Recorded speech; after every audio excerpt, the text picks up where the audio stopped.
The topic and the invitation of the House of Representatives to the Office of the Vice President for this hearing is the 2025 budget proposal. There is no confidential funds in the 2025 budget proposal.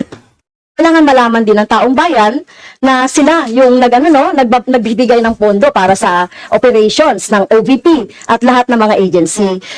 At yung tactics na ganyan na parang parang sorry for the pusit, na kapag nasusukol na ang pusit ay nagaano ng maitim na tinta. So ayaw natin ng ganun, Madam Chair, kasi yung atin namang pinag-uusapan dito ay budget. No? So wag naman mag-ugaling pusit ang Office of the Vice President. Madam Chair, may I point of information only, Madam Chair? May I? Madam Chair, No, sorry, wait, before you, I'd like to, before we proceed to the next person on the list, I believe that our former President, Gloria Macapagal-Arroyo, would like to interject. Observation made in relation to the point of order, because in the beginning, it was settled that the issue would be the 2025 budget. And in all our hearings, to what I recall, when we want to question something about performance, we question the 2024 budget, not the 2023 budget. What is being questioned now is the 2023 budget, which was discussed very extensively last year. And that is the reason why the House removed the confidential funds. So that issue has already been, to my mind, for purposes of the budget hearing, laid to rest. So that's my observation, Madam Chair. With that, we move to the next Madam Chair. person on the list. Madam Chair. That is, Madam Chair. hindi na po tayo matatapos. Yan ang sinabi ko sa iyo kanina. Ayaw mo maniwala sa akin eh. Aabot talaga tayo ng bukas dito. Diba? Madam Chair. Is this an inquiry regarding, He said, yes, and Yes, please, ma'am. I remind also our Yes, ma'am. first persons to please act in a respectful manner. Pasensya na po, hindi po kasama sa poder ninyo ang pagpa-fire ng presiding officer ng hearing na to. So yes, you need to so speak if po. you allow members of the House of Representatives lines like what you just said, like pusit, bakit mo ako kinu-crucify for saying a fact that somebody is convicted of child abuse sitting in the chair? Pusit, and then I cannot fire the presiding chair. So bakit? Yes, we Bakit napaka one-sided nito, ma'am? noted po. Dahil ba madami kayo dyan sa kabila at nag-iisa ako dito? We note all your comments, ma'am, and let us now proceed. Thank you. Diba? I'm just asking a question to our resource speaker, because she's asking a question and she's accusing some of the members of this committee. I just would like to find out if we are the ones that have the right to ask questions, and her right is to answer the questions of the committee. Okay, so Yun po sa akin yung point of order, Madam Chair. Yes. I think you understand me, Yes. Madam Vice President, am I right? No, sir. I'm gonna ask the chair to ask you to clarify what are my accusations. Please wait to be recognized, ma'am. Pasensya na po.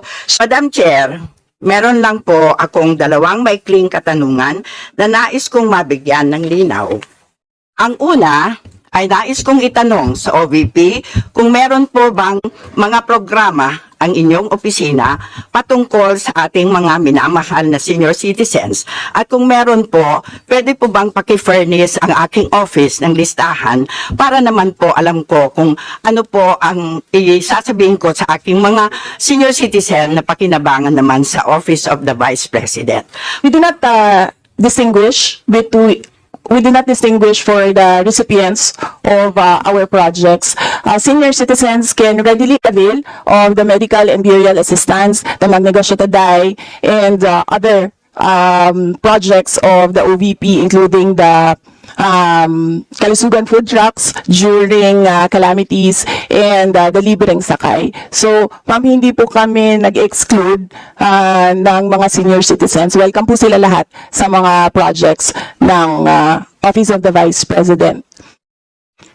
Of course. And then we do have the senior citizen express lane, ma'am, for senior citizens Thank you. sa aming mga opisina. Could you please introduce the appropriate motion? Yes, Madam Chair, I move that it be stricken off the record the issues pertaining or related to the case of Honorable Franz Castro, which was said by the resource person, Madam Chair. Okay. Is there an objection? Hearing none, the same as Objection, Madam Chair. What is the objection? Objection is it is a fact that there was a conviction. Period, Madam Chair. And, Yes, Madam Chair, I believe it is not related to the briefing and it is being appealed right now. So, Madam Chair, wala po tayo sa disposisyon para pag-usapan yun dito. And Madam Chair, ang hinihiling ko lang ay tanggalin yun sa record, Madam Chair. And it is very, I think it is reasonable to ask that of the committee, Madam Chair. It's about the utterances be deleted from this hearing. I also move, Madam Chair, that yung utterances ni Franz Castro na illegal yung disbursement, hindi siya dapat ang palawanag ng illegal. So I want to have that stricken off the record. Thank you. Want to strike that from the record? Iko-cross lang yan. And it's still there. Yun, Madam Chair. yes, thank you, that is duly noted. And, as The words illegal and the proceed should be striked out from the record. Madam Chair, I am the sponsor of the proposed budget for the OVP, and personally, I do not. I'm really saddened by the way this committee deliberation is developing and progressing. There have been so many words that are not supposed to be said in this committee deliberation. I hope for a decorum, proper decorum. I hope for respect. We don't need to like each other, but we have to maintain respect between one another. So, Marlene, Madam Chair, please proceed, yes. yes, Madam Chair, ang tanong ko lang po ay simple, no? Kung may provision, kung may line item o wala. So, Madam Chair, kung hindi po sinasagot, I will go on to my next question, please Madam proceed. Chair. Maaari rin bang kumpirmahin ng OVP na ang 125 million confidential funds na ni-request nito noong 2022 ay ginamit lamang mula December 21 hanggang December 31, 2022, Madam Chair? Madam Vice President. Madam Chair, that is a subject of Supreme Court cases. Yes. Madam Chair, obviously, ayaw tayong sagutin, Madam Chair, kasi, Madam Chair, pera ng taong bayan ito, Madam Chair, no? Yun po yung nakalagay dito. At karapatan na malaman ito ng bawat isa sa atin, Madam Chair, it is a matter of public interest. At humihingi po tayo ng transparency and accountability kaugnay dito, Madam Chair. So, Madam Chair, kung hindi po sasagutin yung 2 questions ko, baka naman yung 3rd, Madam Chair, masagot. Ayon sa ipinasang accomplishment report, utilization of confidential and intelligence funds ng OVP, ginamit ang 125 million para sa safe implementation of OVP initiatives and confidence building. Ano itong safe implementation of OVP initiatives and confidence building? Ano po yung programa sa ilalim nito, Madam Chair? Madam Vice President. Madam Chair, the first 2 questions are exactly the questions that were submitted to the Supreme Court. The Supreme Court is the correct venue to answer those questions because there are pending cases there already. Sa pangatlong tanong niya, that is our answer. Nakalagay doon sa aking opening statement, we cooperate with all the audit actions of the Commission on Audit. So, lahat yan sinasagot namin sa tamang venue. Kinasyon kami sa Supreme Court, sumagot kami sa Supreme Court. Kinasyon kami sa COA, sumagot kami sa COA. Yes, thank you, Madam Chair. No, precisely. Kaya ko po tinatanong to, Madam Chair. If you remember, we requested, actually hindi nga kami nag-request eh. Nag-request kami na isabina doon sa stake room yung audit report because we would like to be appraised doon sa nilalaman, Madam Chair. Kaya po tayo nagtanong. And since the VP is saying na merong Supreme Court, may we have a copy, Madam Chair, of the Supreme Court, no, na kanilang kaso, Madam Chair. Pwede ba yun i-disclose sa atin, Madam Chair? Please, do you have a copy of that, Madam Chair? Of course not. I am not the Supreme Court. They should request doon sa Supreme Court. Ang publiko po ay may karapatang malaman ito, kaya po tayo nagka-question kaugnay dito, Madam Chair. This is about transparency and accountability, and it doesn't exempt the office of the Vice President. No, Madam Chair. Madam Chair, Yes, Madam Vice President. she may not like my answer. She may not like how I answer. She may not like the content of my answer. But I am answering. I do not have to answer to her. If I want to answer to the people, We note that, Madam Vice President. if I want there, Yes. yes. Hindi po totoo yung sinasabi ni Representative Brosas na hindi ako sumagot. Hindi sumagot ang Office of the Vice President. We cooperated with the cases in the Supreme Court. There are 4 cases in the Supreme Court.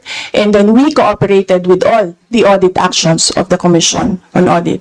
Now, I will forgo the opportunity to defend the Office of the Vice President 2025 budget proposal by question and answer.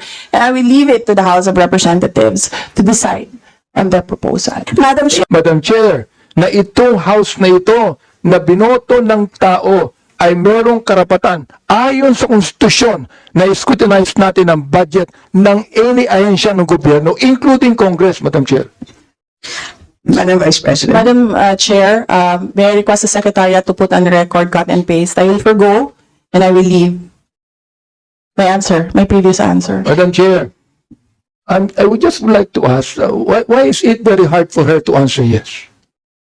I'd like to ask, why is it, Madam Vice President, why is it so hard for you to answer yes when you know that the answer should be yes? Why do you have to explain? Why do you have to explain? We're simple people here. I'm not even a lawyer.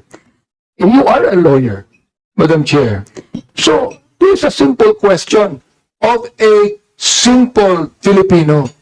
Meron po bang karapatan ang House na ito na scrutinize ang budget ng bawat ahensya ng gobyerno? Yun lang po ang tanong ko. Pwede pong sagutin ito ng yes or no. Kung yes, salamat. Kung no, edi salamat din. At least nalaman ng taong bayan. Madam Vice President. Madam Chair, I will forgo the opportunity to defend the OVP 2025 Chair, I will not by question and need an answer. explanation I of will the leave it answer, to the Madam House Chair. of Representatives Chair, to decide. Madam Chair. Order, please.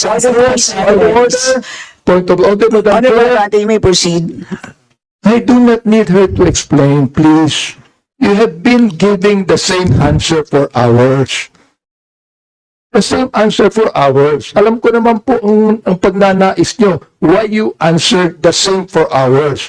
Ngayon po, iba naman ang tanong ko.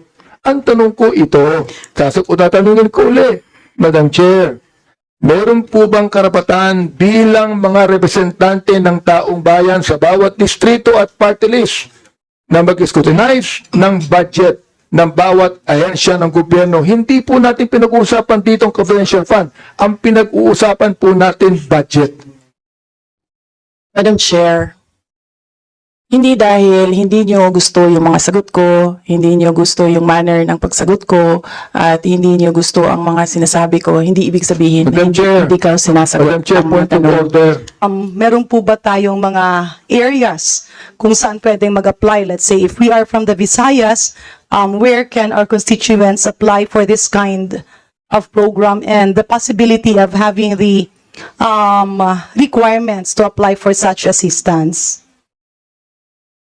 Madam Chair, Yes, I will forgo the opportunity to defend the Office of the Vice President 2025 budget proposal by question and answer, and I will leave it to the House of Representatives to decide on the proposal as presented. Yeah. I just want to express a little bit of my disappointment and frustration kasi I really wanted to be enlightened regarding specific programs, in particular, those very, very creative programs, which is actually my favorite, yung Magnegosyo Taday, no? Which will benefit a lot of women, which is part of my advocacies, as well as the LGBT community. But I guess our Honorable Vice President will just give me the same answer. So let me just manifest my disappointment. Parang pumasok po ako sa meeting na to na may katanungan pero lalabas po ako ng kasagutan and even more questions. I feel compelled to express my deep sense of regret over the way our discussions have unfolded today. Sayang ang pagkakataon. This hearing was supposed to be a crucial forum for us to ensure that the public funds are allocated wisely and effectively, no? However, instead of gaining clarity and insights needed to make informed decisions, we find ourselves caught in a cycle of verbal disputes and personal attacks. And I'm just pointing at one side only, maybe both sides, possibly, and also formula answers, scripted answers, and even insinuations that we are following a script. Napakadali lang naman pong sumagot. Bakit kinakailangan pa nating hold us in doubt and keep us in the dark? So, given the lack of substantive answers provided us, I'm left with concerns on how we, as members of the Congress, can make an informed decision regarding the budget of the Office of the Vice President and how we can follow our mandate if there is an apparent lack of cooperation. Because to say that there is an answer, which is not really an answer because it does not shed light. It does not give clarity. It does not address the specific concerns. We may question, in fact, certain issues of whether it is valid to discuss the confidential funds or not. But how about our questions? Katulad ng questions ni Representative Garin. Those are valid questions. I think dapat they merit also an answer. So, hindi ko na po pagpapatuloy ang aking pagtatanong eh. Ano naman po ang magiging sagot? Sana po nagkaroon tayo ng clarity. That is my sincere wish talaga. Just clarity. Especially dun sa mga budget items ng 2025 na sa una, ay willing naman ng Office of Vice President to answer and so graciously, no?